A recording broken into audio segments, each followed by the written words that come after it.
പരനേ ശിവനെ കളിവളയത്തിൽ വരണേ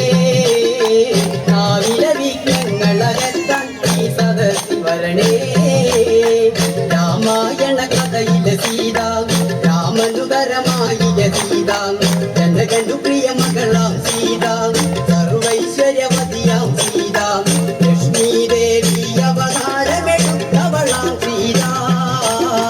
പശ്മളമാമക്ഷികളാലെ ജ്വലിച്ചവളാം സീത വരണേ പരനേ ശിവനെ കളിവളയത്തിൽ വരണേ കാവില വിഘ്നങ്ങളകത്താൻ ഈ സദസ്സിൽ വരണേ സീതാജനനം ഇതിലൊട്ട് വാഴുന്നിതു കഥ തൊട്ടിട്ട് ഒരു പാദം വന്നിട്ടിട്ട് സഭയാസികളെ തൊഴുതിട്ട് വൈദേഹി ജനനം നവഭാവന വേദിയിലിന്ന് പാടിടുന്നു ഇന്നിവരിൽ കുടികൊണ്ടിടണം ശിവനെ പരനേ പരനേ ശിവനെ കളിവളയത്തിൽ വരണേ കാവില വിഘ്നങ്ങളകത്താൻ ഈ സദസ്സിൽ വരണേ ഉഷധ്വജ ബ്രാഹ്മണൻ പണ്ട്